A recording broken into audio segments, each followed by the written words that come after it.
One more outburst from you, Mr. Erickson, and I will hold you in contempt of court. The judge's face turned red, and I had to stifle a laugh at her almost comical expression. Mr. Young, I strongly advise you to control your client.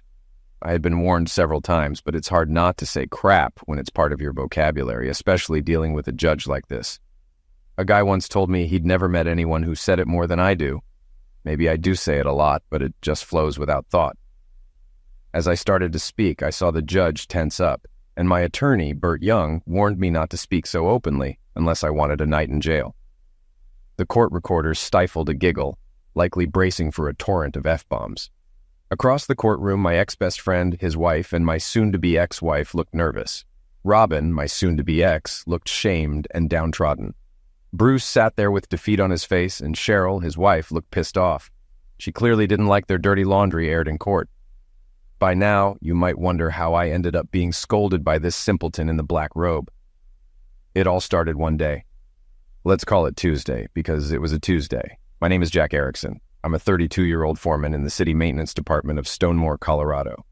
I started with the city 2 days after graduating high school. In winter, I plow the major roads. In summer, I do whatever needs to be done. Robin works a few hours a week at the church to break from housework. Our maintenance department is split into 4 quadrants, each with a supervisor and a foreman. I'm not the supervisor because I never went to college and I use common sense. Plus, I avoid office politics. Usually, if a supervisor tells a crew to do something, they'll check with someone like me first. All foremen were promoted from within, while supervisors were directly hired.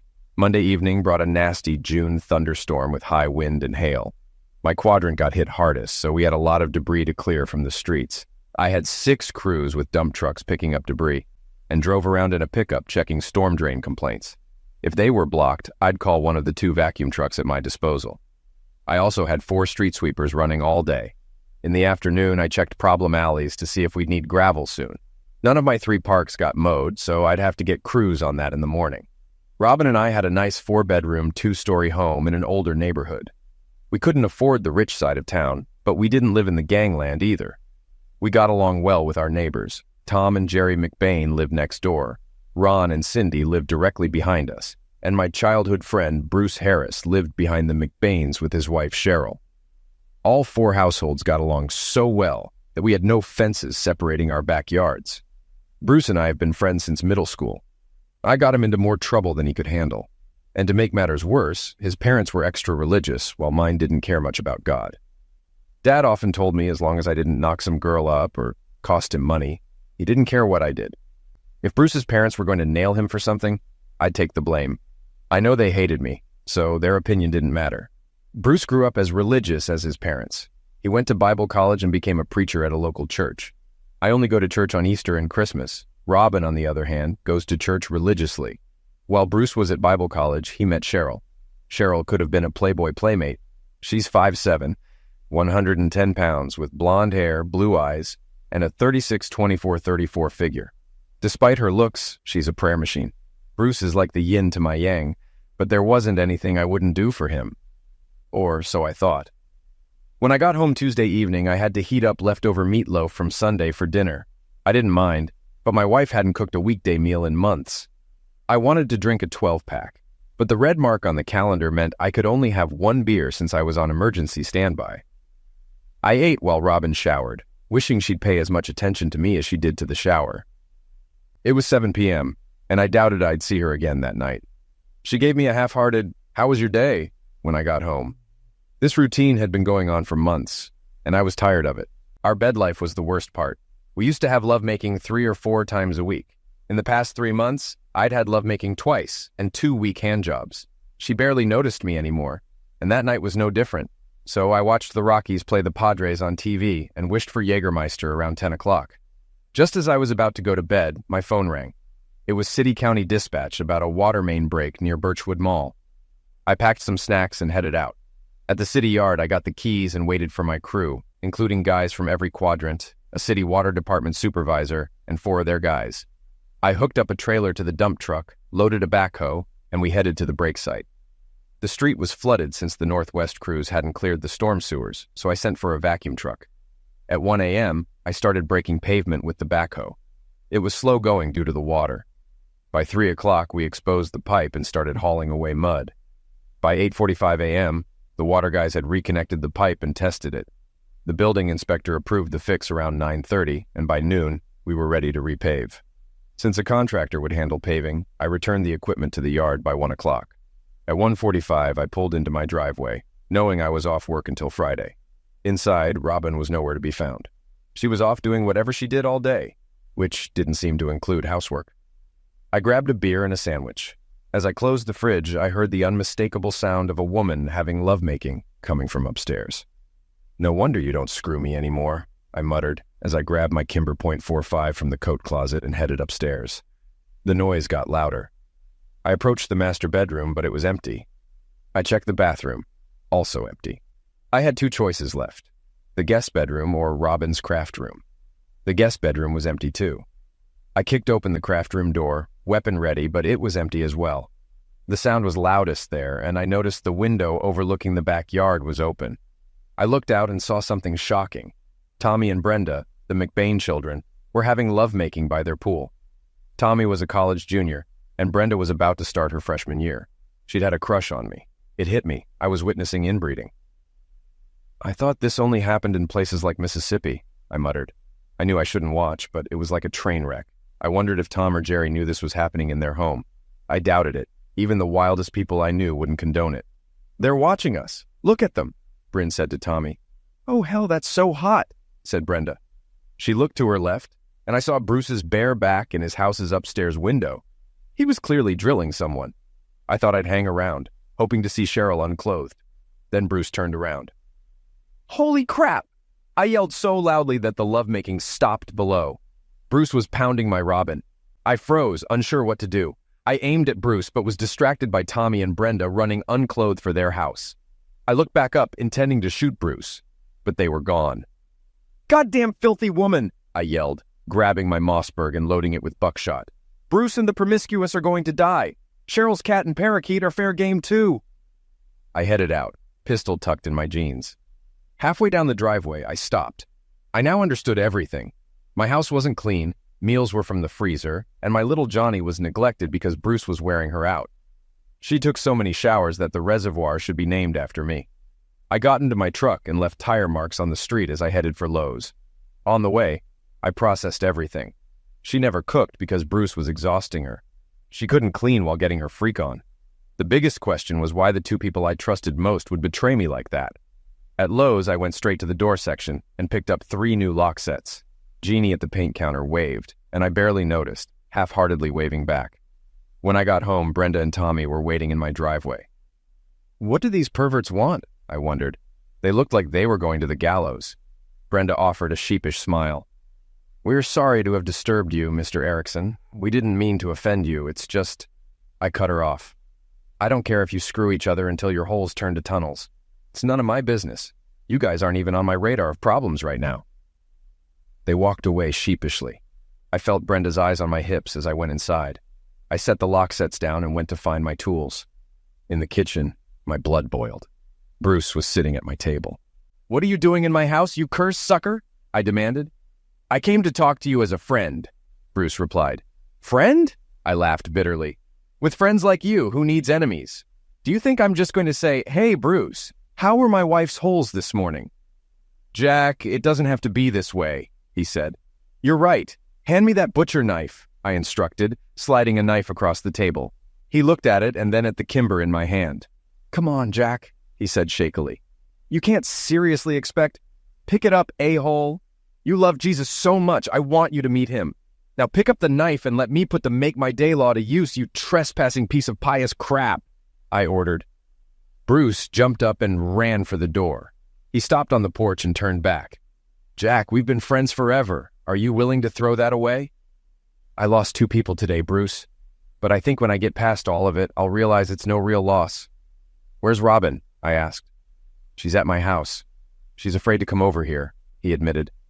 "Tell her she has 5 minutes to get over here if she wants any chance of staying married to me. Now get off my property before I risk prison just to feel better," I warned. Bruce scurried off, and I wondered how long it would take Robin to drag her cheating bum home. 4 minutes later, I heard her sniveling and sobbing long before I saw her. People must have wondered what was going on when they saw her walking up the sidewalk, crying. She reached to hug me, and I stepped back. "Keep your filthy hands to yourself," I commanded. "But I love you, baby. I only want to be with you," she pleaded. "Let's go inside. These neighbors don't need to hear our business," I said, moving into the living room and sitting in my favorite chair. She sat on the love seat. "Would you sit next to me?" she asked. "Hell no, I don't want to be near you," I refused. I hated awkward silences, so I jumped in. "How long have you been screwing that idiot?" "He loves you like a brother. He's your best friend," she responded. Jack Asterisk was Asterisk my friend, I corrected. "Friends don't screw their friends' wives," I added. "It's just lovemaking. I still love you," she insisted. "What a load of crap. It's just lovemaking." "Whoever thought of that excuse deserves a cinder block to the head," I yelled. "No need to be angry. You still have me. I'm not going anywhere," she said. "Yes, you are. You're choosing Bruce over me and our marriage. You can't give me 5 minutes, but you can bend over for him any time." "How wonderful," I retorted. I felt a headache coming on and put my head in my hands. She started to get up and walk toward me. "Sit back down. I hope it's worth throwing away a decade of marriage," I said. "I'm not ending our marriage. We can stay married. I'll just have lovemaking with Bruce. I don't love him, just his meat. He says I can take care of your needs once or twice a week," she explained. "How kind of him. I think I'll find someone else to take care of my needs," I remarked. "No, you're my husband. No one else should have lovemaking with you. We're still man and wife," she argued. "Not for much longer. Ex-wife is more fitting for someone like you and that hypocritical curs, Bruce Harris," I declared. "Please don't talk like that. I love you with all my heart, but I love Bruce's big meat too. You just need to understand Bruce's plan. We all can be happy," she tried to reason. "I understand perfectly. You want to have your cake and eat it too," I concluded. "It's not like that at all," she protested. "Then explain it to me," I challenged. "I can't. You'd never." "Well, I think Bruce wants me back in 3 minutes," she stammered. "What the hell are you babbling about?" I asked, seeing the shock on her face. "You've never called me names or talked this way to me. What's gotten into you?" she inquired. "Let's see. I haven't slept since 6 a.m. yesterday, and I worked all night. Or maybe it's because I got home to find my wife drilling someone else, you idiot," I snapped. She started crying and headed for the door. "That's it, go to Bruce. Go get the meat you crave," I shouted. She turned at the door. "I don't see why we can't keep things as they are. You're not home all the time. I can be his while you're at work." I slammed the door so hard, I thought it splintered. "Screw you! Go eat your cake!" I yelled so loud my throat hurt. I sat with my back to the door, feeling unmanly. Dad would have whipped my bum if he'd seen me with tears. So I sucked it up and got on with my tasks. I changed the locks on all the doors and recoded the garage opener. At 4, I decided to take a break. I was exhausted and needed to sit. I flipped on the TV to Jerry Springer. How fitting, a show about cheating wives and messed up families. I didn't make it far with Jerry before falling asleep. When I woke up, it was past 9, and someone was knocking at my door. I got up and answered. It was Bruce. "What do you want? I ought to strike the crap out of you," I said. "I need a favor," Bruce responded. "If you don't take the cake, I don't have a girlfriend for you to screw. Try elsewhere," I retorted. "Robin needs you. She's crying her eyes out.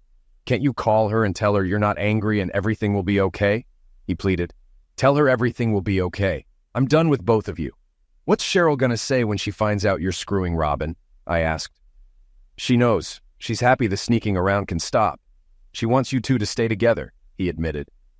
"Get off my porch. Tell her stuff will be on the porch in the morning. Any door knocking will be met unkindly," I warned.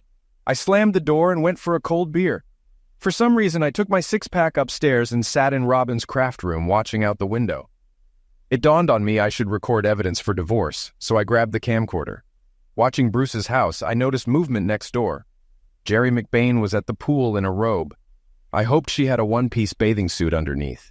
Jerry might be the nicest person, but she fell out of the ugly tree and hit every branch. Unlike her daughter, her body wasn't a distraction from her face. Tom isn't much better. It baffles me that Tommy and Brenda aren't uglier. Unfortunately, Jerry took off her robe and dove into the pool. I turned back to Bruce's house. With the camera on night vision, I saw Cheryl and Robin on the porch swing talking quietly. Headlights lit up Bruce's house.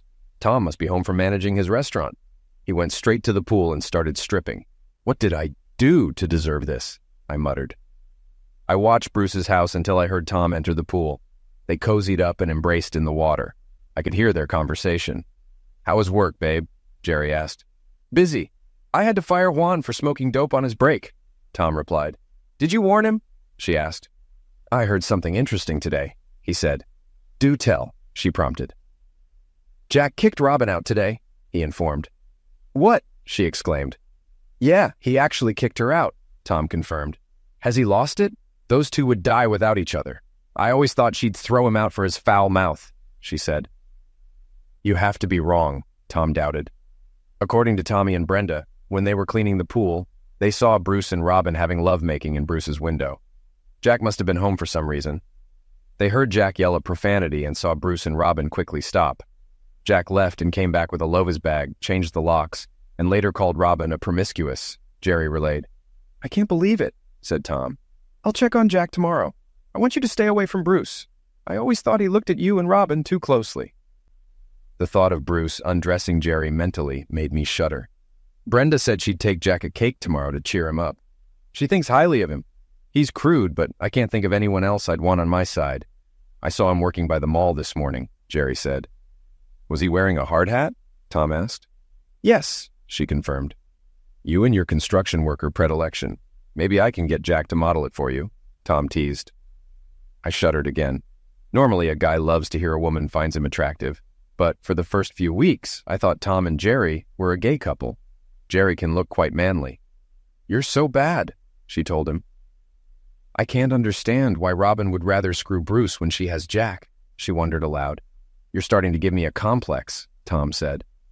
"You're the only hunk for me, my hot man," Jerry assured. Realizing they were about to have lovemaking, I decided to go to bed. I wasn't sure I'd sleep, but I didn't want nightmares about Tom and Jerry. I turned on the radio for noise and heard the heavy metal grindcore show on the college station. I listened to tracks by Carcass, Deicide, and Obituary. Before the show ended, they played Cannibal Corpse's Make Them Suffer. As I listened, I decided I wanted to make Bruce and Robin suffer. Corpse Grinder Fisher's lyrics echoed in my mind. "Make them suffer, make them suffer, make them suffer." And I vowed, "I will, Corpse Grinder, I will." The next morning, someone was pounding on my door. I shook off sleep and went to see who had an early morning pass-away wish. I opened the door, ready to yell at Robin, but it was Cheryl Harris. "Oh, it's you. What do you want? Robin's stuff isn't packed yet," I said. "I don't want you to pack her stuff, Jack. I want you to let her come back home," Cheryl responded. "And I thought you were going to ask for something unreasonable." "I'm going back to bed," I replied, starting to close the door, but she blocked it.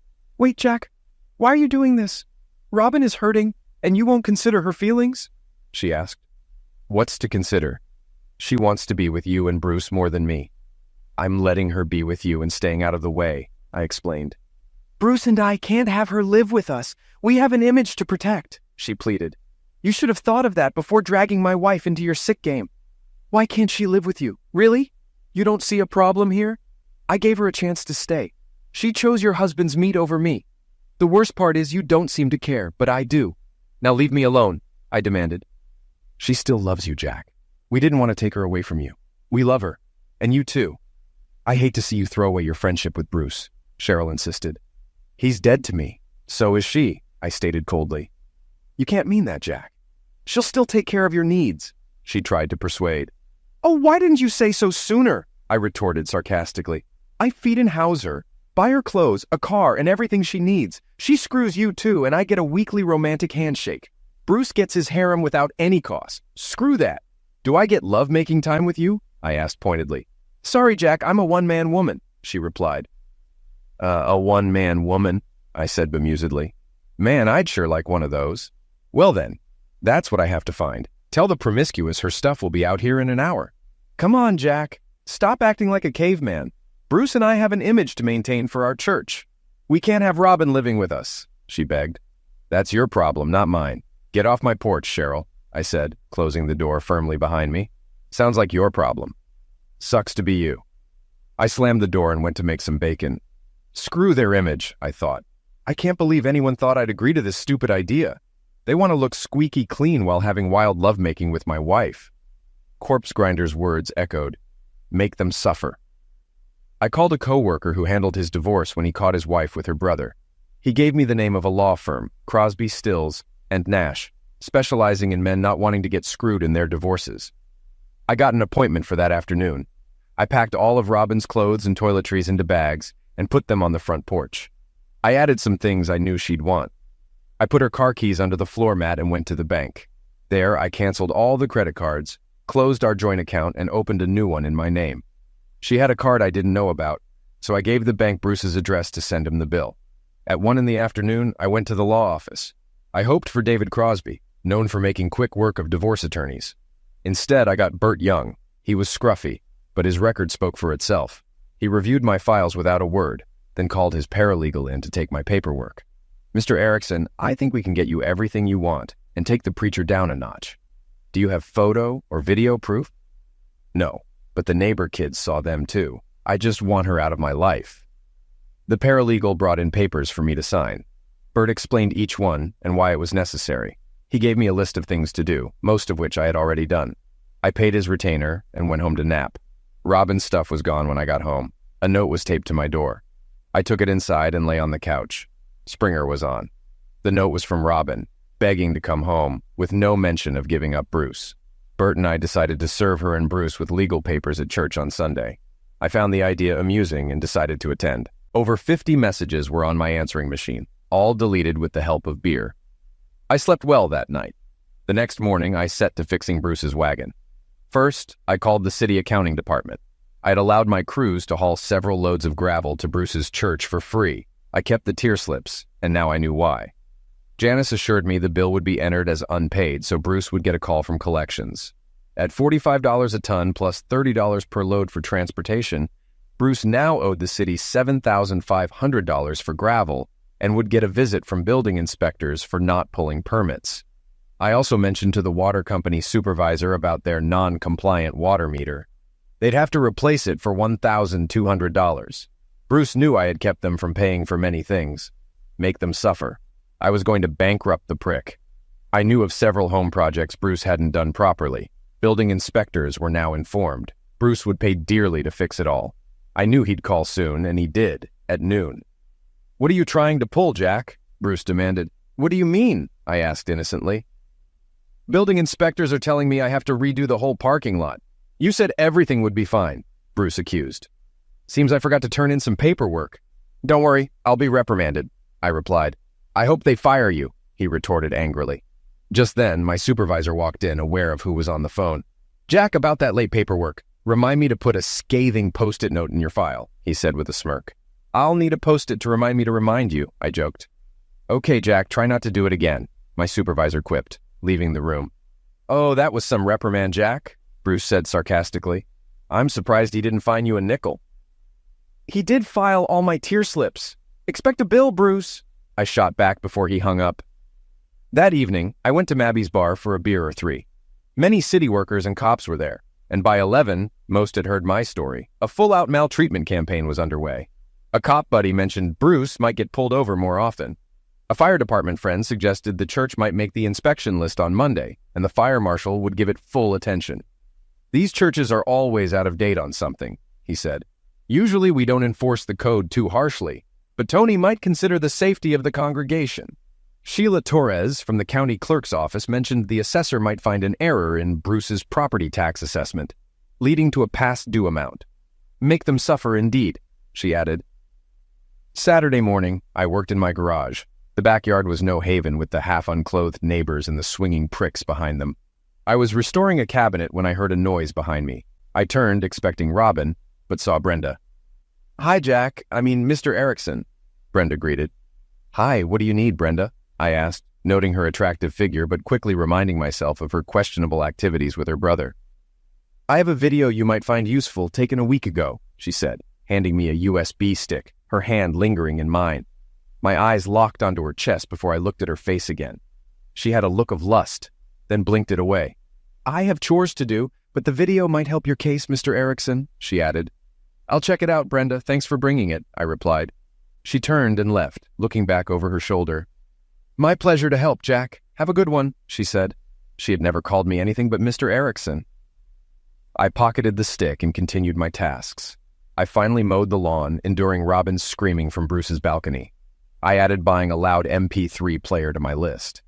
Tom and Jerry didn't call the cops, and the family opted for the AC inside. At 5, I headed to Joe's Pit BBQ for their rib platter. While eating, John Brandon, Cheryl's brother, spotted me. John, an engineer for the city-county road department, and I had a good rapport. Unsure of his stance, I pretended not to notice him. He told Ramona, Joe's wife, he had a to-go order and paid. Next thing I knew, John was at my table. "Hi, Jack," he greeted. "Haven't seen you in ages, John," I replied. "I've been busy. Every time we clean up one storm, another rolls through," he explained. "Yeah, I hear that. We're opening bids next week for replacing the Johnson Street Bridge. You guys will get some tasks, but the commissioners want contractors to handle most of it," I informed him. "That would be nice. We need to fill 100 potholes and repair 3 park irrigation systems. How's life treating you?" I couldn't tell if he was fishing for info or unaware of my situation. We made small talk for a few minutes, then he got to the point. "I understand my brother-in-law's church is under scrutiny and he'll be paying the city a lot for upgrades. Glad someone is stepping on that dirtbag's toes. Remind me not to get on your bad side, Jack." He clapped my shoulder. "See you around, Jack." He got his food and left. I finished my meal, stopped at Chang's Liquor for a bottle of vodka, and went home. About to watch TV, I remembered the USB stick Brenda had given me. I popped it into my laptop and saw only one file. Opening it, I saw Brenda leaning out her bedroom window, wearing nothing below the waist and pleasuring herself. "Oh, babe, you turn me on. I'd love to jump on your meat," she said, with my lawnmower's sound in the background. I remembered her watching me mow several times. On screen, she climaxed and shook with ecstasy. I was about to fast forward when Tommy entered the room. "Hold it, young lady. Are you giving pleasure to yourself?" I cringed, knowing I was a fixture in the McBain household. "I am, Tommy. Pretend you're him. Screw me and make me believe it's him." I skipped ahead, and soon the screen showed Robin, Bruce, and Cheryl in a menage a trois on their terrace. I felt stupid for not noticing them just 50 yards away. Now I had evidence for my divorce. I called in a favor from a friend. The video would serve another purpose before court. For the first time in ages, I was up early on Sunday, ready for church. After coffee and a bagel, I drove to Vinewood Presbyterian Church. In the parking lot, I saw others who likely didn't frequent Bruce's services. I followed them in and took a seat. I caught the eye of Robert Donovan, who managed the audio-video system. Robert owed me a few favors. I checked the bulletin my moment would come after the offering. The choir entered with Cheryl and Robin close together. Bruce babbled about forgiveness without mentioning the 7th commandment. We sang a few hymns, and then the offering plates were passed. Once gathered, they went to Robert at the console, who counted the money during the sermon. 10 minutes later, Bruce prayed to welcome newcomers and asked guests to introduce themselves. My 3 guests stood and went to the pulpit. Bruce shook hands with each and handed them the mic. A young brunette spoke first. "I'm here to see Cheryl Harris." Cheryl came forward, looking puzzled. The brunette handed the mic to a pimply-faced, red-haired kid. "I'm here to see Robin Erickson," he said. Robin joined Cheryl. Pimples handed the mic to their boss's son, Neil Young. "Bruce Harris, Cheryl Harris, and Robin Erickson, you have been served." They handed documents to the shocked trio. Bruce grabbed his mic and asked, "Why have you defiled my sanctuary?" Robert then streamed the video clip. On the big screen behind the pulpit, the image of Bruce, Cheryl, and Robin unclothed on the patio appeared. 4 or 5 old ladies reached for their phones, likely to call the cops. One elderly lady punched Bruce in the nuts with her cane. Robin read her paper and screamed. I headed for the door but turned to see Robin and Bruce spotting me. Robin ran towards me while Bruce stayed put. I spun around only to be met by a cop. Days later, after the dust settled and the DA refused to file charges against me, Bruce installed a privacy fence as required by his restraining order. I wasn't allowed near his church except for city business, and he couldn't maltreat me.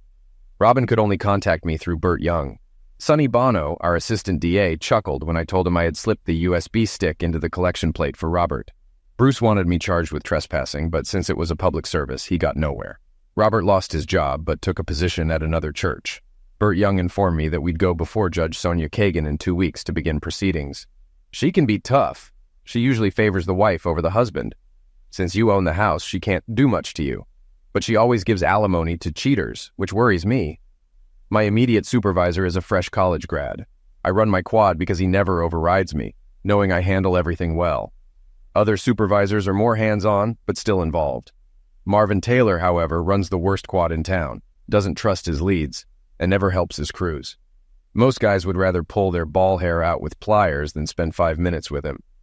Rumor has it he has dirt on someone in city council, or was the mayor's lover, which explains his job security. Today, Marvin showed up in my office.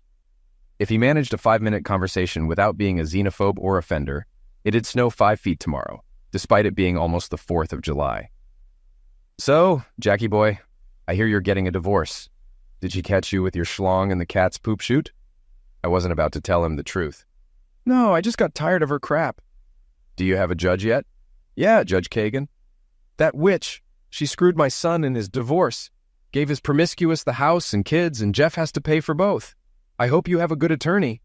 Jeff had some cheap lawyer he found in the classifieds. I wondered if Marvin ever thought about the filth he spewed. He managed to offend 2 races in one go. I wondered if he ever talked like this in front of Jimmy Raines, his 6'5" African-American foreman. Jimmy, who played linebacker for the New York Giants, seemed intimidating but was a riot after a few beers. Once, at Mabby's, he scared off some frat boys from the bathroom just by looking at them. Zeke, the bartender, had to ask him to stop messing with the college kids. Jimmy was great, but he wouldn't find Marvin's slurs funny.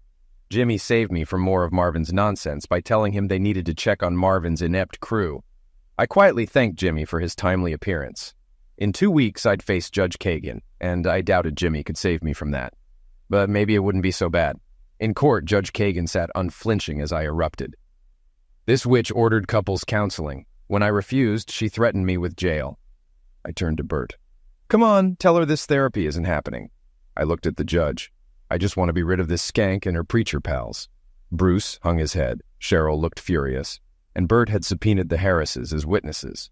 Their congregation had dwindled, and Bruce's 2 services for 150 had become 1 for 10, plus 3 representatives from the main church planning to replace Bruce. The choir of 20 was now Cheryl, Robin, and Charles Brown. First, it's only lovemaking. I wondered if she'd buy that excuse if I'd been caught with Rebecca Sanders. Becky was known as the promiscuous of all promiscuous. Jack works a lot, and I feel neglected. I worked 7 a.m. to 4 p.m. Monday to Friday, and had only been called away at night 4 times in the past year and a half. My first time with Bruce was out of curiosity. I heard he had a larger-than-normal, schlong. Curiosity. How many have used the excuse of wanting to know what a bigger meat felt like? As she went on, I recalled how I had first hooked up with her. Homecoming meant a lot at Summit, Southern Colorado State, mostly for the parties. Willie Barnes's bonfire on the Eastern Prairie was a staple event, despite Willie being a 45-year-old pervert who hosted it to Ogle College and high school girls. He was arrested 5 years later for assaulting 6 girls, with charges sticking for 3. Robin's junior year homecoming was special because the Fighting Farmers actually won, even though half the opposing team had stomach flu. I wasn't a student. I worked part-time for the city and campus maintenance, hoping to afford classes one day. We were told not to clean up until Sunday morning, so we could party and clean up once instead of twice. My friend Jerry Barnes invited me to the bash at his cousin Willie's ranch. By 11 o'clock, I was buzzed. About half the crowd had disappeared, though the parking lot was still full. I figured it was safe to take a piss in the parking lot. I walked out, stopped in front of a seemingly unoccupied car, and proceeded to relieve myself on the grill. As I finished, I stumbled and braced myself on the hood, turning on the headlights. The guy inside was a blur, but the brunette giving him a headlocked eyes with me. I quickly apologized and headed back to the bonfire. I saw the same brunette by the fire and moved to avoid her. Passing a group of frat boys who knew me, they all had to shake my hand and express their love, though only one really knew me from giving him a jump start last winter. While talking to the frat boys, I felt a hand brush my hips. I turned to see the brunette walking away. The next morning, I found a note in my jeans pocket. If you like what you saw as much as I liked what I saw, call me, Robin. A phone number was written at the bottom. I spent the day cleaning up debris, wondering if the note was genuine. During my final break, I decided to call. Hello? Answered a voice. Hi, may I speak to Robin? I asked. She's not here. Can I take a message?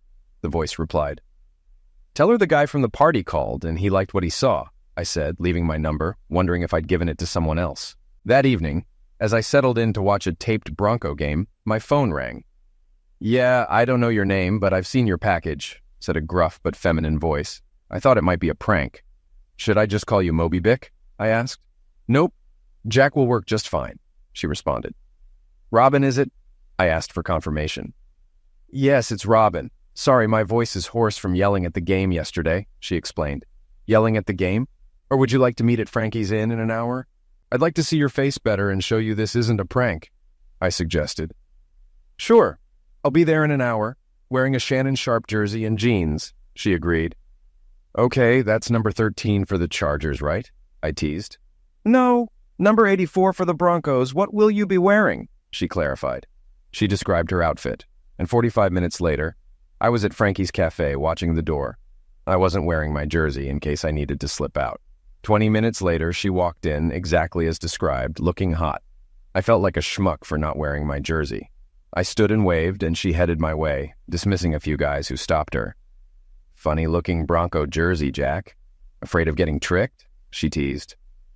Honestly, I wanted an escape if you weren't as advertised, I admitted. I can't blame you, she said. We drank coffee and ate pie until closing, then said goodnight. We dated for a month before getting physically engaged. The night I planned to make my move, I called Bruce to tell him I was getting serious with a girl. He advised making sure our feelings were true to avoid heartache. Ironically, 10 years later, she broke my heart because of him. I realized I had chuckled out loud when Robin and Dr. Landers looked at me like I'd just ruined their fruit salad. Do you find amusement in Robin's pain, Mr. Erickson? Dr. Landers asked. More in my own. I believe I owe Gary Wayne an overdue apology, I replied. Robin looked puzzled. She had dated Gary once, but quickly moved on to Justin Lohr, the guy she was with at the party 2 days later. Rumor had it Gary wasn't well endowed enough for her. Why would you owe him an apology? Robin asked. I might have punched him for telling the truth, I admitted. What truth? She inquired. He said Robin should be nicknamed Big Bird because she was always seeking a bigger branch to sit on, I explained. I don't understand, she said, still puzzled. She's a size queen, I clarified.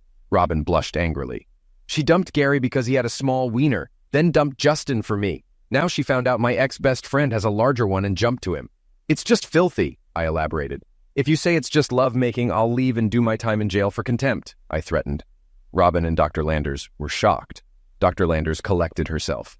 Robin, Neanderthal thinking doesn't comprehend multiple love-making partners in a happy marriage, Dr. Landers began.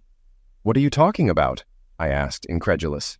Many happily married couples enjoy multiple partners. Some husbands even derive pleasure from watching their wife with a better endowed man, she explained. I couldn't believe what I was hearing. There aren't enough narcotics to make me enjoy this nonsense. I don't care what others enjoy, I'll never watch my spouse with someone else. I'd put a bullet in her head before cleaning up after her, I said. Jack, don't you owe it to yourself and your marriage to have a more open mind? No one said you have to watch or clean up, Dr. Landers suggested. Yeah, Jack, it would be so hot. I could even service you after, Robin added. Screw you. You think I want Bruce's leftovers? Next, you'll want me in pink lingerie while you and Bruce screw. And sleep in a cage at the foot of the bed, I spat out angrily. Oh no, Jack, we'd let you sleep in your own bed, Robin responded. I'm out of here, I yelled. The receptionist was probably ready to call emergency. Mr. Erickson, you were ordered to attend these sessions. Failure to do so means jail for contempt, Dr. Landers reminded me. I've been here an hour. I don't need to be here longer, I said, looking Dr. Landers in the eye. Tell the judge everything I said. I don't care what she does. It'll be a cold day in hell before I get near that skank again, I added, pointing at Robin. I'll also talk to my lawyers about getting your license pulled. Leaving that building, I felt better than I had in ages. I drove straight to Bert's office. He looked alarmed when he saw me. Please tell me you didn't eliminate anyone, he said nervously. I wanted to, but I didn't. I probably said some things they didn't like. I told him about the session and the rehearsed feeling I got from it. I told him about the counselor's attitude towards me.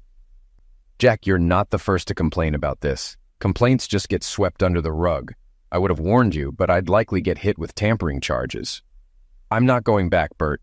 That Jabba the Hutt can jail me if she wants, but I'm not sitting through 3 more hours of this crap. Bert said he'd have David Crosby make some calls. Stay out of trouble, Jack. We'll get this over soon. I went home wanting a few stiff drinks, but there was a red mark on the calendar. I had 3 beers since it was early afternoon, and I wouldn't be back on duty until after 7. I had dinner, watched TV, and drank beer. By the 6th inning of the ballgame, a thunderstorm rolled in. I went to the porch and saw heavy black clouds moving over downtown, signaling a summer hailstorm that could keep roofing crews busy until Thanksgiving. Earlier summer storms had hit the north side hard, promising work for roofing contractors until October. As the storm raged and power outage reports came in, I prepared for a long night. My neighborhood got pea-sized hail, but calls confirmed golf ball and baseball-sized hail in Midtown. Eventually, the call came. Instead of cleaning up hail, half the crew and I hauled sand and road base to the river dike, which was threatened by heavy rain. By 4 a.m., the Army Corps of Engineers declared the dike safe, and the county had the bridge under control. We spent another 3 hours hauling away sand and dirt from the storm. At 9 a.m. Friday, I pulled into my driveway, knowing I wouldn't catch my wife with Bruce because I no longer had a wife. I was energized from coffee and energy drinks, but figured a shot of Jägermeister would help me sleep. After finishing the bottle, I lay on the couch to watch TV and fell asleep. I was awakened by knocking at the door. It was almost 11 and Brenda McBain was on my porch. What does she want? I wondered aloud. I turned on the porch light and opened the door.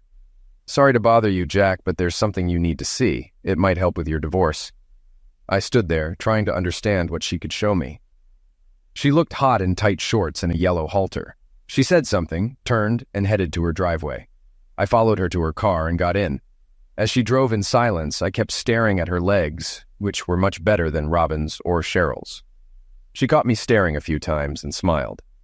Brenda drove to a group of abandoned buildings downtown. The city had bought the buildings years ago, hoping developers would buy them, but sales were always nixed by a secret ballot from the Board of Trustees. It cost the city a lot to maintain and secure the properties. 2 years ago, a chain-link fence was installed to keep people out. We parked at the old power plant, which had more cars than expected. Brenda, what are we doing here? We could get in big trouble if we're caught, I said, feeling uneasy. Come on, Jack, you'll see. This will help you in a big way, Brenda assured. I couldn't see how trespassing would help my divorce, but I followed her. She walked through a cut in the fence and approached a basement window of the old King James Hotel. I caught up, and she pointed to a spot where light was coming through the window. What the hell? I muttered. I knew the building had no power, yet there was light inside. Looking through the window, I saw why Brenda had brought me. As I gasped, she handed me her camcorder. On the way home, Brenda explained how she discovered what was happening at the hotel. Tommy and I were spying on Bruce and Robin when he mentioned this place. So the next Friday night, we followed them here. I was surprised Cheryl didn't come, she explained. So that was Friday night choir practice? I asked, incredulous. Brenda looked embarrassed that I had found out another of my wife's secrets. Don't worry, Brenda. I'll keep you and Tommy out of this. My beef is with the others, I reassured her. You know Tommy and I screw because we're too ugly for anyone else to want us, Brenda said suddenly. Where did that come from? I wondered. I never questioned their activities. That can't be true. I bet many guys would love to be with you, I said, trying to comfort her. Maybe some guys would use me, but none want to be seen in public with me. I've had 3 boyfriends who dated prudes and met me in secret. They call me Bummerface and a 3-bagger. 1 bag on my head, 1 on his in case mine falls off, and 1 by the door. I'm good enough for secret lovemaking, but not to date or show off, she lamented. Come on, Brenda. It can't be that bad. If I were your age, I'd be all over you, I said, feeling like an a-hole for lying. But she was on the verge of tears and had helped me a lot. You've helped me tremendously. I'd like to take you to dinner tomorrow. Get dolled up and I'll pick you up at 7, okay? You don't have to pity me, Jack. Besides, I'm going to Denver tomorrow and we'll be gone until Sunday evening, she responded. It's not pity. How about a rain check on the dinner? I offered. She agreed, and I went inside. I had the leverage I needed. In the morning, I'd make some calls. By Thursday, everything was in place. I called Bert first. Well, I have to warn you that what you're doing is considered extortion. But I think it will work, he said. No wonder that judge always orders the things she does, I replied. Next, I called Mike Stor, a high school buddy and investigative reporter. I gave him the video and details. He had heard rumors and planned to stake out the hotel and bust them live on TV. Monday morning, I proposed a plan to the head of the city maintenance department. It would solve a storage problem and restrict hotel access. He liked it. Since the city owned the property, we just needed to request it with the zoning office. No board involvement was needed because we were reappropriating land, not selling it. The fences wouldn't cost more than $150,000, so no budget request was needed. As I left his office, he told me he was recommending me for a promotion. You saved us at least $500,000 if this gets done. Great thinking, Jack. I need more thinkers on my staff, he said. By Wednesday, we had all approvals and permits. I was put in charge of overseeing the move and upgrades. A 10-man crew was assigned, and the project would be done in 3 weeks. Thursday morning, we started moving fencing material to the old power plant parking lot. We'd use land behind the hotel for snowplow storage and a new sand depot. I left work at noon for counseling with Dr. Landers. At 12:30, I walked into the reception room. The receptionist gave me a dirty look and called into her boss's office. 5 minutes later, I was buzzed in. Dr. Landers looked so smug, making it all the more enjoyable for me. "Mr. Erickson, I'm surprised to see you early. I'm glad we can have a few minutes for one-on-one before the session," Dr. Landers said. "One-on-one is a new concept, huh?" I remarked. "Excuse me, Mr. Erickson?" she asked, confused. "I just came to tell you I won't attend this sham anymore or pay for it," I declared. She looked annoyed, then smug. "Judge Kagan ordered your attendance. You'll go to jail for—" "Screw you! I'm not coming back," I interrupted. "Mr. Erickson, watch your mouth," she warned. "Tell Kagan the gig is up. I know about your Casanova's club at the King James, and my buddy Mike Stor will soon, too. Legal and ethical agencies will be curious why a family court judge and counselor run a lovemaking club. All those cheaters getting favorable rulings in Kagan's court will be exposed," I threatened. "There is no such clue," she began, but I cut her off. "Don't lie. I saw the elk head with contraceptives on its antlers," I said. Her face paled as I ranted. I didn't tell her Mike Stor already knew and had video proof. Judge Kagan and her husband stood to lose the most. He worked in the DA's office, and Stoneware DA Jim Morrison wouldn't tolerate embarrassment. At the door, I looked back at the dejected Dr. Landers. "Screw you," I repeated before leaving. 20 minutes later, Robin was with Dr. Landers. I was nervous when the door buzzed 10 minutes after my session with Jack was supposed to start. Bruce and my attorney, Justin Bieber, assured me that Dr. Landers and Judge Kagan would either convince Jack to accept my situation or make the process so drawn out, he'd give up. I wore a shorter skirt, no hose, styled my hair the way he liked, and wore the perfume he bought me. Dr. Landers looked stricken when I walked in. Jack wasn't there, and I assumed he had been dismissed. I was upset I wouldn't see him. Despite his hate, I still loved him. I couldn't walk down our street or be on the balcony while he was home. "Is Jack risking jail to avoid the session?" I asked. I knew she didn't like macho men like Jack, especially with his attitude and foul mouth. "There's no session today, Robin. I'll call when I know more." She buzzed the door open. I wondered what had shaken her. I drove to the church to see Bruce. With extra time, I looked forward to the Casanova's club the next night. Bruce would be in my bum while Terry Kagan screwed me. Just the thought made me hot. If I found Bruce alone at the church, he'd get jumped. I wish Jack would join in. The thought of Jack and Bruce doing me at the same time almost made me climax. I could even smell my own arousal.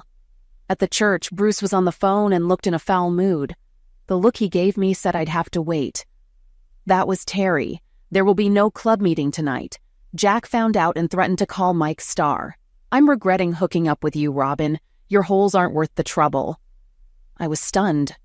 A few months ago, he wanted me every day, saying I was better than Cheryl. Now, with a little pushback from Jack, I was suddenly out of favor. After dinner, my attorney called. He said we had a hearing in the morning. He thought it could be a good sign, possibly indicating Jack had dropped the divorce petition. I asked if it could be a contempt hearing for Jack. Justin doubted it. If Jack was being called, we wouldn't have been ordered in. He told me to sleep well, feeling positive about tomorrow. Bruce cheered up a bit. Maybe someone pressured him to keep quiet. There are powerful people in that club. Jack has balls, but no clout. The lovemaking was incredible that night. I climaxed a dozen times. Bruce, Cheryl, and I had a great time. At 10 a.m., I was in Judge Kagan's courtroom. Jack's attorney and another man were there, but Jack was absent. I asked Justin if Jack would be in trouble for not showing up. "Not likely. He might be licking his wounds. I don't understand why Graham Nash is here. He hasn't been in a courtroom in 6 years. Something's definitely up." Judge Kagan called the court to order. Jack's attorney and Nash asked to approach. Justin joined them, and they talked at the bench for at least 20 minutes. Justin looked troubled when he returned, and before I could ask, the judge banged her gavel and announced that in 90 days, my marriage to Jack would be dissolved. I would receive no alimony or support, only 25% of Jack's retirement and 40% of our liquid assets. Justin explained that Judge Kagan granted Jack's petition for divorce. The next thing I knew, an EMT was helping me to a seat. "Ma'am, how many fingers am I holding up?"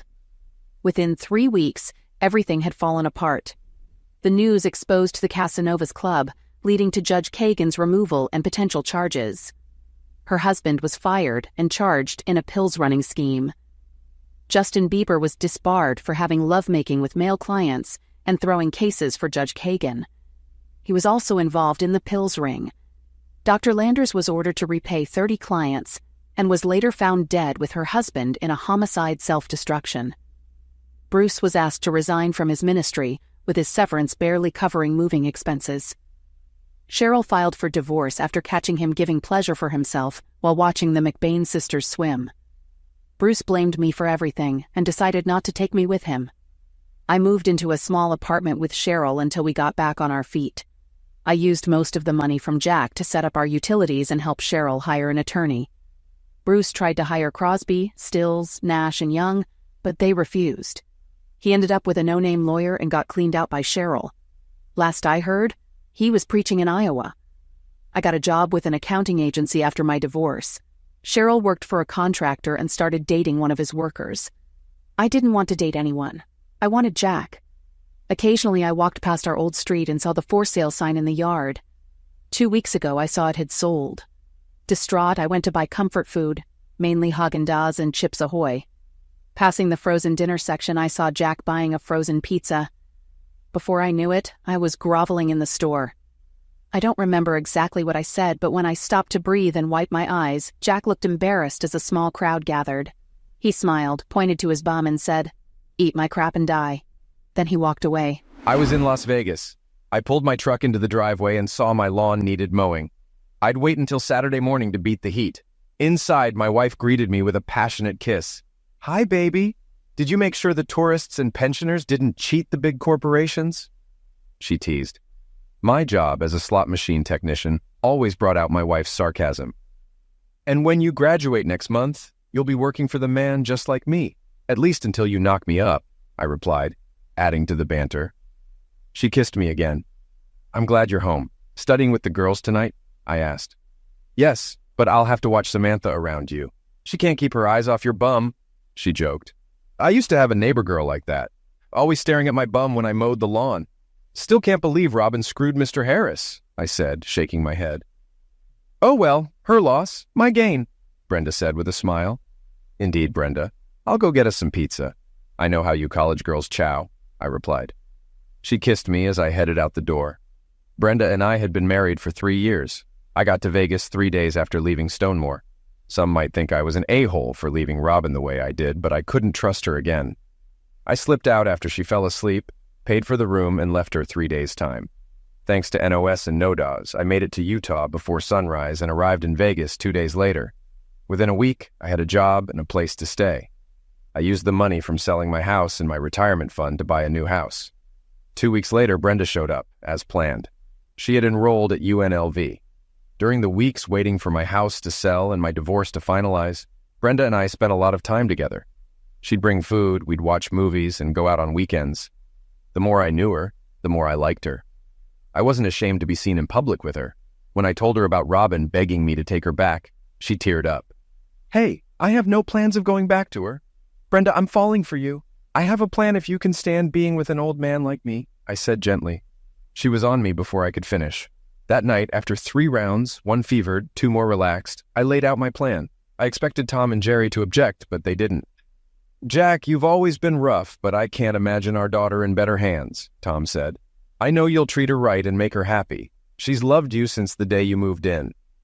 A year after moving to Vegas, Brenda made friends with a cosmetology student who taught her how to highlight her features.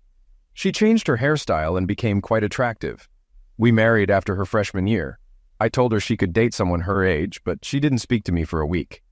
"You silly, stupid a-hole," she said when she started talking again. "I've only had eyes for one man. I watched as the wrong woman threw you away, and now I'll never let you go." I occasionally talk to people back home. Tom and Jerry keep us updated. Cheryl married a tile guy, had a kid, and moved to California. Robin returned to Stonemore after I left her in Wyoming. She married a rancher who kicked her out a year later for cheating. The kid behind the counter handed me my pizzas. If I get them home quickly, Brenda might jump my bones before her study group arrives. I'll retire to my den and watch the Rockies on my MLB season pass. From one risky woman to another, my life is as good as a morning crap.